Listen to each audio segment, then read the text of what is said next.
friends, welcome to Neetu's Library. Moving ahead with our novel, The Mother I Never Knew. Today we are going to listen to the part 8 of the novel. The name of the part is Uncovering the Past.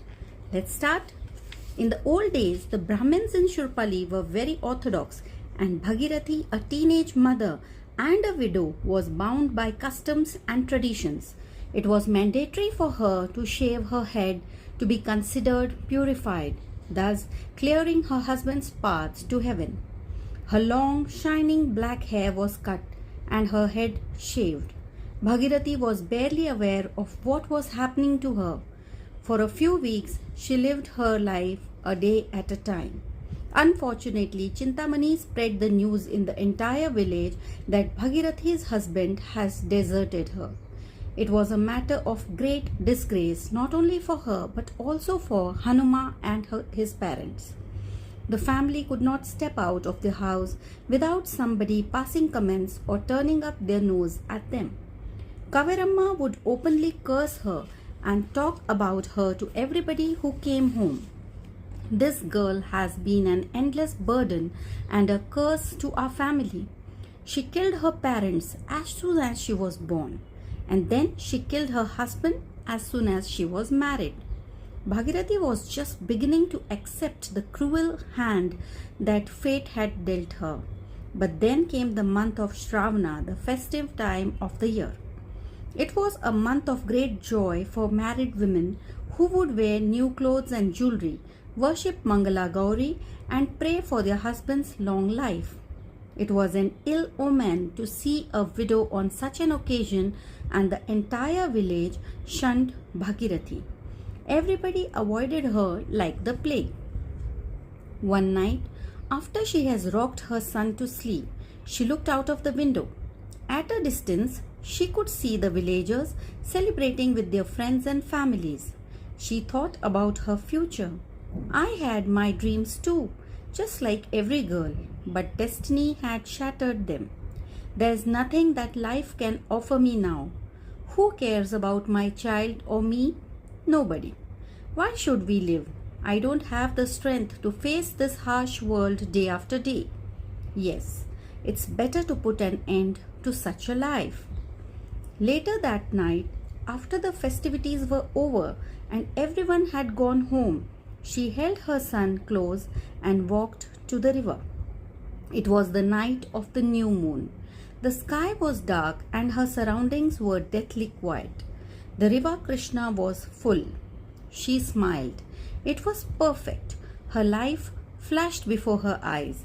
Setu had come into her life like a ray of sunshine, but he had left her alone in darkness and an unending ocean of misery.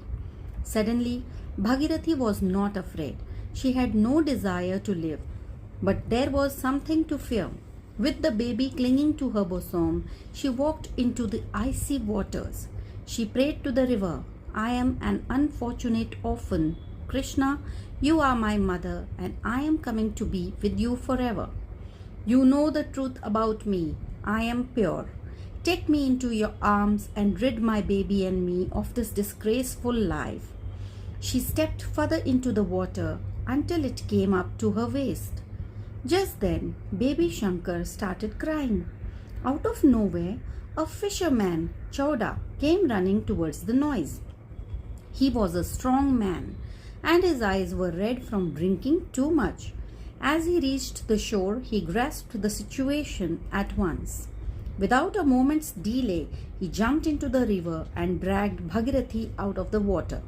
He scolded her, Find a way to live with Mother Krishna's help. Don't be a fool. Why do you want to die and go against all that she stands for? Bhagirathi looked at her savior and wept. Choda consoled her as he walked her to his hut. Be brave, sister. Joys and sorrows are a part of life. Look, even Satya Harishchandra suffered in his life. You have a beautiful son. Live for his sake. It's your duty to raise him to be a good man. God will be with you every step of the way. Bhagirathi decided not to stay in the village where her life and that of her son would be worse than a dog's. The best way was to leave the village forever and make a fresh start somewhere else. The next morning, Gopal Kulkarni found Bhagirathi and her baby missing. They searched for her everywhere, but she was nowhere to be found. After a few days, the villagers came to the conclusion that she had committed suicide. Gopal and Hanuma were extremely upset and couldn't bear to live in the same house anymore. They cursed Setu for ruining Bhagirathi's life. Gopal asked for a transfer and the whole family left to live in another village far away. Meanwhile, Bhagirathi found her way to distant Dharwad. To make both ends meet, she started working in people's houses as a cooking maid, earning meager wages. Time passed, and Shankar grew up in poverty and without a father to protect him. Bhagirathi registered the boy's name in a school as Shankar Setu Rao Joshi. She kept her tragic history a secret from her son because she wanted Shankar to respect and love his dead father. Since Setu was thought to be dead, she dutifully performed his shraddh on his death anniversary every year. At times, Shankar asked her many questions about his father and where he was from. Since Bhagirathi herself didn't know for sure, she couldn't answer his questions and usually stayed silent or distracted him by asking him something else. So the mother and son struggled to manage by themselves and in the process learned to be independent. Bhagirathi worked hard. She bathed newborn, took care of their mothers and cooked for people. In time, her hands became rough and she toughened up. A long time ago, she had been a beautiful girl, but not anymore. As Shankar grew into a young man, he felt sad to see his mother toiling in others' homes. After his school-leaving exams, he decided to discontinue his studies. As luck would have it, he found a job as a primary school teacher. Still, Bhagirathi continued to work to help her son. Shankar was later transferred to different places in his job and in due course of time married a nice girl and had children of his own. That's how I raised Shankar, said old Bhaggava. Venkatesh sat there listening in horror. He stared at her. It seemed unbelievable that she had been subjected to so much injustice. But she was living proof that this was not a story.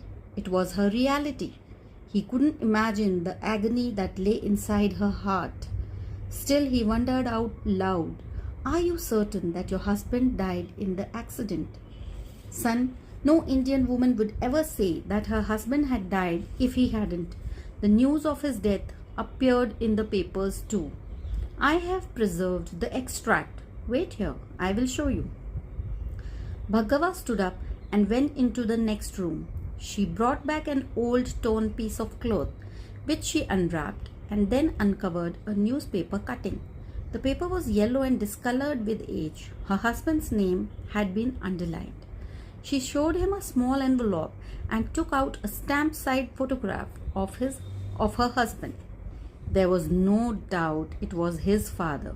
But Venkatesh didn't understand. Why did people call him Setu here? These are only physical remnants of my past. When we were married, there were no photographs to capture the moment. It was expensive to do that in those days and both our families were poor. But when my husband left to go to the college, he gave me this picture. Sometimes when I can't recollect his face, I take it out and look at it. My Shankar looked exactly like him at that age. Venkatesh hardly heard her. He was still pondering over why his father was known by a different name.